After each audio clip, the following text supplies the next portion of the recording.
Ryan's office revenge. We're cutting you loose. Your company card is canceled.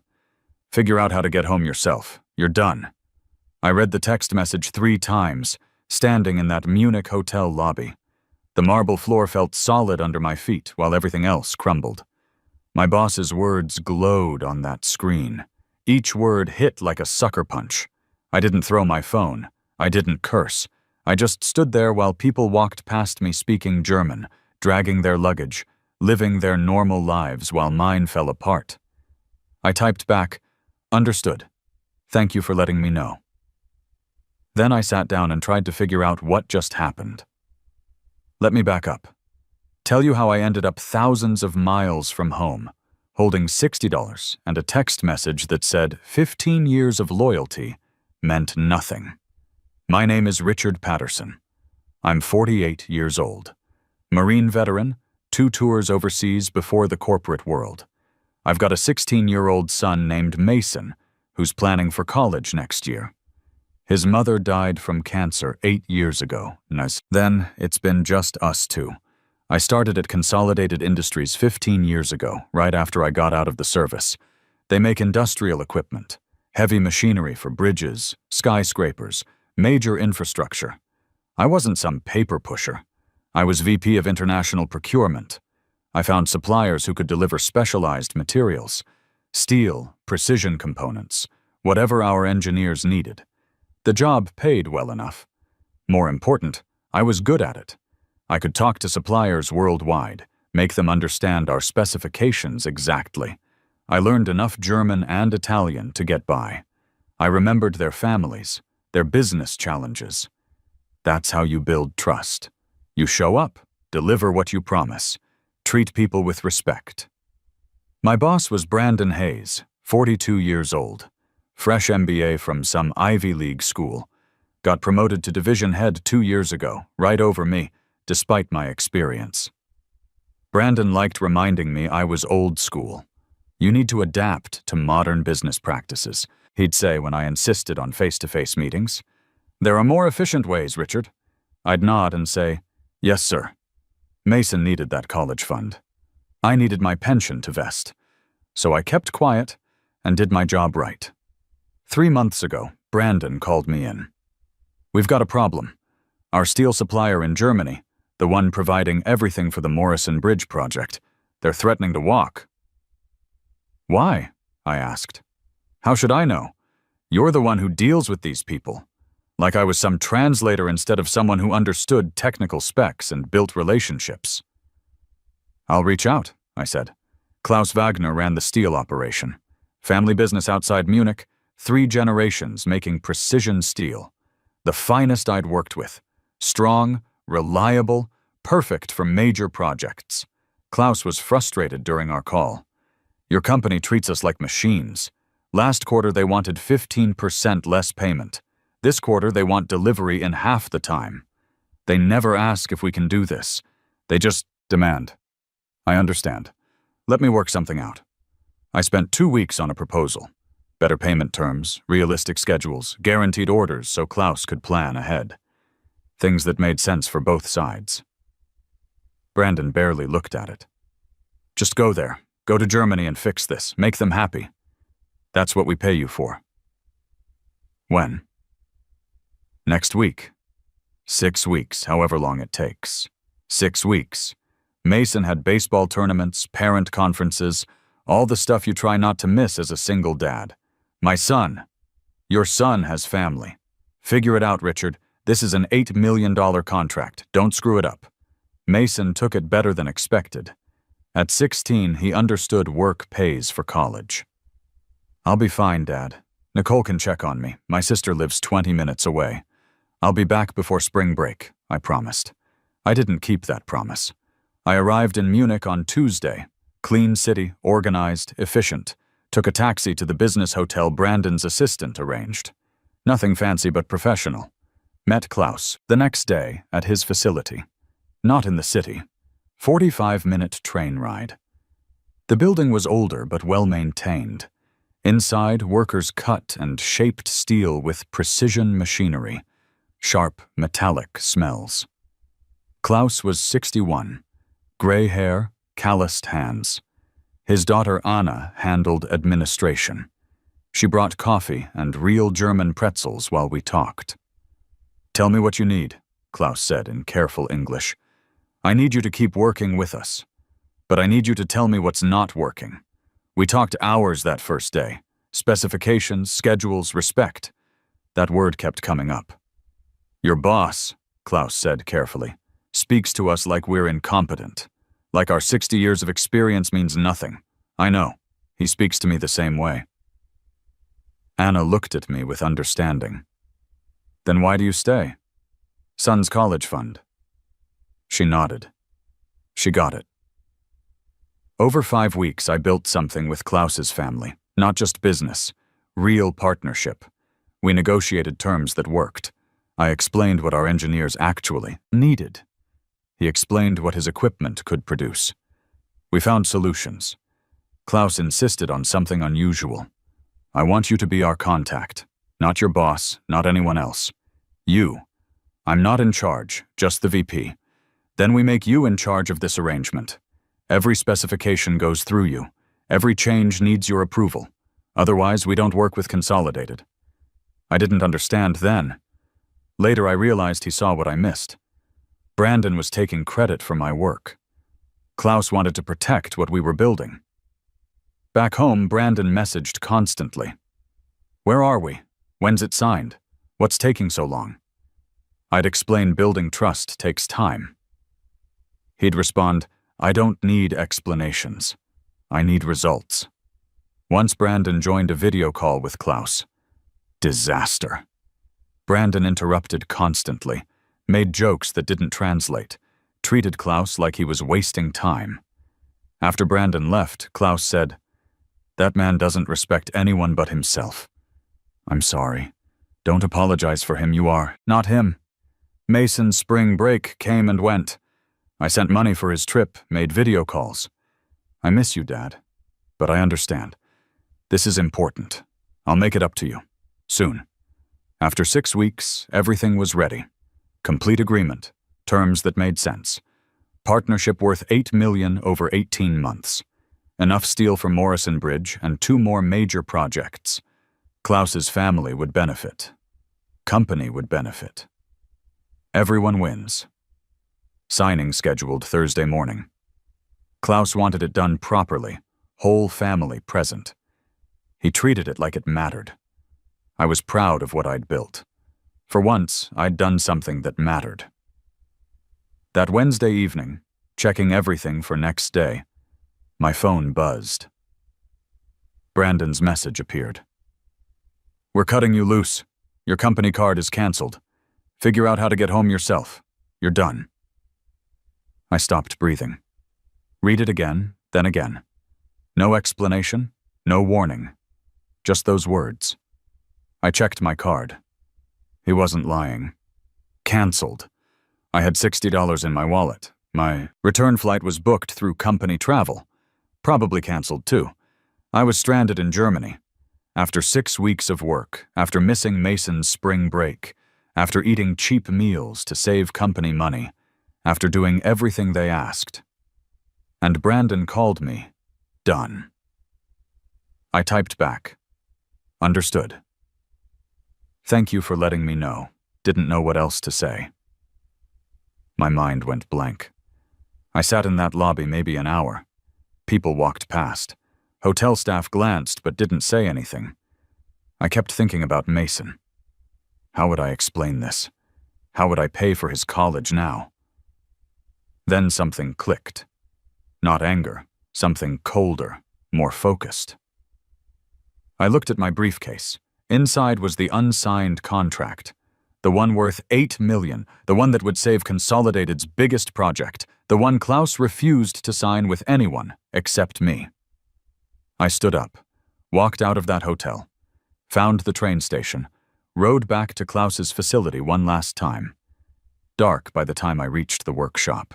Lights still on, still. Inside. Klaus and Anna finishing paperwork for tomorrow's signing. They looked surprised when I walked in. "Richard," Klaus said, "is everything all right?" They fired me. Words came out flat. My boss sent a message this evening. Said they're cutting me loose, canceled my company card, told me to find my own way home. Anna put her hand to her mouth. Klaus's face went hard. After everything, he said quietly. After 6 weeks. After you worked so hard. Yes. Where are you staying tonight? The hotel. I have cash for maybe 2 more nights. Then I'll figure something out. Klaus exchanged a look with Anna. One of those family conversations without words. Then he turned back. The signing tomorrow. What do you want to do? That's when I realized something. Klaus wasn't asking if the signing would happen. He was asking what I wanted to happen. What do you mean? This contract, he said, gesturing to papers on his desk. It's written with your name. You are the contact person. You approve everything. This company must deal with you to get our steel. That's what we negotiated. But I don't work there anymore. Exactly, Klaus said. So why would I sign with them? The weight of it hit me slowly. The contract wasn't just about me being contact person. It was legally binding. Klaus had insisted on language that made me the required liaison for the entire partnership. Without me, no deal. They'll send someone else. They'll try to renegotiate. Let them try, Klaus said. I won't speak to them. My family won't speak to them. We built this relationship with you, not with that man who disrespects us. You. But what about that other company? The one that contacted you last month? Klaus smiled. Wasn't a happy smile. Something sharper. Titan Industries. Yes. They've been calling us almost a year, offering better prices, better terms. We always said no because we had understanding with Consolidated. But now, he shrugged. Now Consolidated has broken that understanding. You'd really walk away from $8 million? The money isn't walking away, Anna said quietly. It's just walking to someone else. Someone who treats people properly. I felt something shift. Something that had been tight for so long I'd forgotten it was there. There's something else, Klaus said. Titan Industries asked us last month if we knew anyone who could coordinate their international procurement. Someone who understands specifications and suppliers. Someone with connections. He paused. He meant me. I can't, I said automatically. I need to get home. I need to find another job. You need to stop letting people treat you like you're expendable, Klaus said firmly. This man, your boss, throws you away like garbage after you built something valuable, and you want to rush home and find another person who will do the same thing? I have a son. I need stable work. I can't take risks. This isn't a risk, Anna said. This is you taking what you've earned. You built this relationship. You did the work. Why should they? I benefit from it? I looked at the unsigned contract. 6 weeks of my life. 6 weeks away from Mason. All those conversations. All those negotiations. All that trust I'd built. And Brandon had called me done. What would I need to do? I asked quietly. Klaus's expression softened. Tonight, nothing. Stay here. We have a guest room upstairs. Tomorrow morning I'll call Titan Industries. I'll tell them Consolidated is no longer an option. I'll introduce them to you.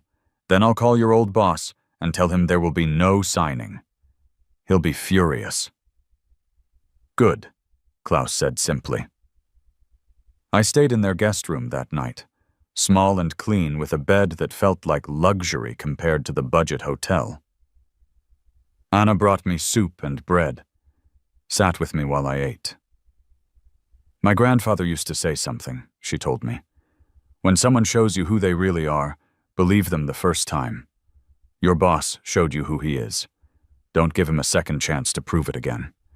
I thought about that all night, about all the times Brandon had shown me exactly who he was and how I'd ignored it because I needed the job, because I was scared, because I thought I didn't have choices. The next morning, Klaus made his calls. First, he called someone at Titan Industries. I could only hear his side. Yes, this is Klaus from Wagner Precision Steel. We spoke last month about a partnership. Is that still something you're interested in? Good. I have someone you should meet. He's excellent. He's the reason Consolidated wanted to work with us. Now he's available. Then he called Brandon. I sat there while he put the phone on speaker. My hands were steady, but my pulse was racing. Brandon answered on the second ring. Klaus, finally. I've been trying to reach you. Are we all set for this morning? No, Klaus said. We're not all set. Silence. What do you mean? Brandon's voice got harder. I mean, there will be no signing, no agreement. Wagner Precision Steel will not be working with Consolidated Industries. Is this about money? Because we can... This is about respect, Klaus interrupted. Something you don't understand. Now wait a minute. I don't know what Richard told you, but... He told me you fired him, Klaus said. After he spent 6 weeks here building something good. After he worked harder than anyone I've seen. You threw him away like he means nothing. That's an internal company matter, Brandon said. His voice was tight now, controlled. It has nothing to do with our business arrangement. It has everything to do with it, Klaus said. Richard was our arrangement. We negotiated with him. We trust him. We don't trust you. So there is no arrangement. You can't do this. We have a verbal agreement. We have nothing, Klaus said. And now I'm going to work with Titan Industries instead. They've been asking us for a year. We said no because we were loyal to Consolidated. But Consolidated wasn't loyal to the person who made this possible. So, goodbye. Wait. Klaus hung up. I just stared at him. My pulse was hammering. Did you just... I started. Did you really... Yes, Klaus said calmly. I did. Now let's talk about your new job. Titan Industries wanted to meet me that afternoon. Klaus arranged everything. They sent a car, actual car with driver.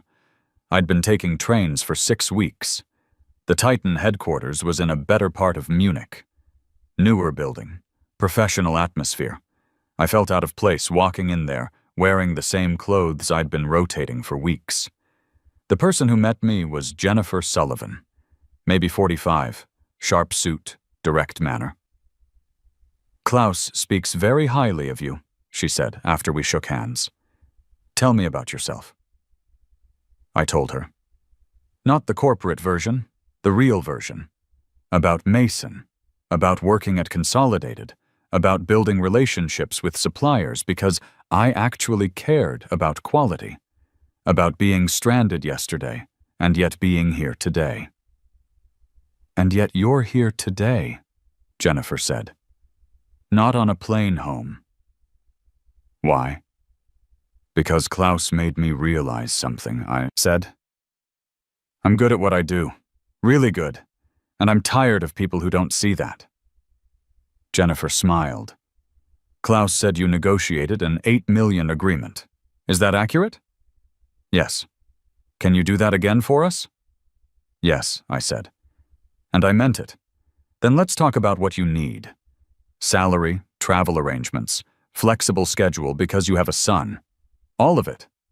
Tell me what would make this work for you. No one had ever asked me that before. What I needed. What would make things work for me? I told her about needing to be home for Mason's senior year, about wanting fair compensation, about needing respect and trust, about wanting to build something that mattered. Done, Jennifer said. All of it. When can you start? I need to get home first. See my son, explain what's happening. Then I can come back. We'll arrange your flight today if you want. When you're ready to return, we'll cover everything. Housing, transportation, whatever you need. I left that meeting knowing my life had just changed completely. My phone started ringing that evening. Brandon, over and over. I didn't answer. Then he started texting. What did you tell Klaus? You sabotaged us. This is illegal. You'll hear from our lawyers. You're destroying the company." I deleted each message without reading them fully. Then he tried a different approach. "Richard, please, let's talk about this. Maybe I was too harsh yesterday. We can work something out. Come back and we'll fix this." I blocked his number. The next morning, Klaus drove me to the airport himself. He'd paid for my ticket, wouldn't let me refuse. "You earned this," he said at the departure gate. "You earned respect. You earned trust. You earned a good job. Don't let anyone tell you otherwise." "Thank you," I said. Those 2 words couldn't hold everything I was feeling. "Go see your son," he smiled. "Then come back and help us build something better." The flight home was the longest 12 hours of my life. I kept thinking about Mason, about explaining why I'd been gone so long, about telling him things were going to be different now. Nicole picked me up from the airport. One look at my face and she asked, "What happened?" I told her everything in the car. She kept glancing at me while driving like she was checking if I was real. "So you just," she said slowly, "you just walked away and now you have a better job?" "I didn't walk away," I said. "They threw me away. I just made sure they couldn't benefit from the pieces." Mason was doing homework when I got home. He looked up when I walked into his room, and his face lit up. "Dad!" He stood up and gave me a hug. At 16, he was almost as tall as me now. "You're home," he said. "How did it go?" I sat on his desk chair and told him the whole story, about getting fired, about Klaus, about the new job. His expression went from confused to angry to proud. "So they just threw you away after 15 years?" he asked. "Yes. And now their big project is screwed?" "Probably." "Good," he said with teenage certainty. "They deserved it." "I'm going to be traveling more," I said. "But the pay is a lot better. We won't have to worry about college anymore." "Dad," Mason said seriously, "I'm proud of you. You didn't let them push you around." That weekend, Consolidated Industries tried to reach me through other channels. Someone from HR sent an email. "Brandon would like to speak with you about reconsidering your position. We're prepared to offer increased compensation." I wrote back, "I don't have a position to reconsider. I was terminated via text message while on company business overseas. Please don't contact me again." They tried twice more. Different people, same message. I ignored them all. 3 weeks later, I was back in Munich. This time, Titan Industries arranged everything. Proper apartment near the city center, rental car, schedule that let me fly home every 2 weeks to see Mason. Jennifer met me on my first day. "Welcome back," she said. "Ready to build something?" "Yes," I said. The work was similar, finding suppliers, negotiating terms, building partnerships. But everything else was different. When I had ideas, people listened. When I needed time off from Mason's baseball games, nobody made me feel guilty. When I did good work, they acknowledged it.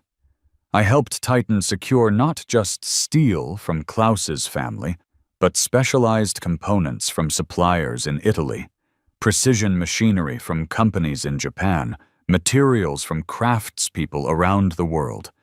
Each connection I made was treated like it mattered, because it did. Mason adjusted better than expected. "Nicole says you have an important job now," he told me during one of my trips home. "Is that true?" "It's important to me," I said. "But you're more important. That's why I come home so much." "I like that you come home," he said simply. "And I like those German cookies you bring me." 4 months after I started with Titan, their fall project launched. Major highway expansion using materials I'd sourced. Everything came in on time, under budget, perfect specifications. The client was so impressed they immediately contracted Titan for 2 more projects. Orders flooded in from construction companies that had never worked with us before. Jennifer called me into her office after the numbers came in. "Do you know what you've done?" she asked. "I just did my job," I said. "You built us a reputation," she said. "These relationships you've created, these suppliers who trust us because they trust you, that's not just a job, that's something rare." She offered me a promotion, Senior VP of Global Procurement, 60% more money than I'd ever made, full benefits, stock options, guarantee that I could work remotely 3 weeks out of every month. "Yes," I said before she could finish explaining. "Yes to all of it." That evening I called Klaus to share the news. He laughed so loudly I had to hold the phone away from my ear. "I knew it," he said. "I told Anna, that man is going to change everything." "And look at you now. I couldn't have done it without you," I said. "You did it yourself," he corrected, gently. "I just gave you a chance to show what you could do. You did the rest." Meanwhile, Consolidated Industries was collapsing. I didn't seek out this information. News travels in our industry. People talk. Suppliers share stories. Without Klaus's steel, Consolidated couldn't complete the Morrison Bridge project. They tried finding other suppliers, but nobody could match the specifications. The project fell behind schedule. The client started threatening penalties. Other contracts got delayed because materials weren't available. Financially, they were bleeding. The Morrison project was supposed to bring in $25 million. Instead, it brought in losses, delays, angry clients, legal threats from contractors who felt cheated. Brandon tried to save himself. He fired other people on his team, restructured the division, made promises about fixing everything. But the damage was done. I heard through someone who still worked there that he tried to contact Klaus again. Offered more money. Better terms, practically begged. Klaus told him, "You had the best procurement VP in the industry working for you. You called him done and left him stranded overseas. Why would I trust anything you say?" 8 months after that text message in the Munich hotel lobby, Consolidated Industries filed for bankruptcy protection. Their parent company sold them off in pieces. The industrial division shut down completely. Brandon lost his job. When he tried to find work at other companies, nobody would hire him. His reputation was damaged. When potential employers called references, they heard about how he treated suppliers, how he treated his own team, how he destroyed an $8 million partnership because he couldn't value the person who built it. Last I heard, he was working at some small engineering firm nobody had heard of, making half his old salary. I didn't celebrate when I heard this. I didn't feel victorious. I just felt relieved. Relieved that I'd gotten out. That I'd found people who valued what I could do. That I'd built something real and good and mine. A year after everything happened, Titan Industries opened their first U.S. office in Chicago. Jennifer invited me to the opening event. I brought Mason with me. He wore a suit and tie, looked like a young professional. "Did you really help build all of this, Dad?" Mason asked, looking around at the displays. "I helped find the people who made it possible," I said. "The steelworkers in Germany, the component manufacturers in Italy, the craftspeople all over the world. I helped connect them with people who appreciate quality work." "That's a lot of responsibility," he said seriously. "It is," I agreed. "And I get paid well for it, which means we don't have to worry about your college costs anymore." His face lit up. "Really? Really?" Jennifer found me near the end of the event. "I'm glad you came," she said. "This wouldn't exist without you." "It would exist," I said. "Maybe just with different suppliers." "No," Jennifer said firmly. "It wouldn't. Not like this. You built something special, Richard. These suppliers don't just work with us because we pay them. They work with us because they trust you. That's rare. That's valuable. I promised I wouldn't forget that." That night, Mason fell asleep on the plane home. His head rested on my shoulder. I looked at his peaceful face and thought about everything that had changed. A year ago, I was standing in a Munich hotel lobby, reading a text message that called me done. Stranded, scared, $60 in my wallet, and no idea how to get home. Now I had a job that valued me, suppliers around the world who respected me, enough money to give Mason the future he deserved, and most importantly, the knowledge that I'd never let anyone treat me that way again. Did I destroy Consolidated Industries? No. Brandon did that himself when he decided 15 years of loyalty meant nothing, when he threw away the person who'd built something valuable for his company, when he chose corporate politics over competence. I just refused to save him from his own choices. Sometimes people ask me if I feel guilty, if I wonder whether I should have handled things differently. The answer is no. I don't feel guilty for valuing myself, for refusing to let someone benefit from work they didn't appreciate, for walking away from people who treated me like I was disposable. Klaus taught me something important in that workshop. He said, "When someone throws you away, don't climb back into their trash bin. Walk away and let them realize what they've lost." That's what I did. I walked away and I built something better. Mason is 17 now and headed to college next year with a full scholarship and money in the bank. He knows the story.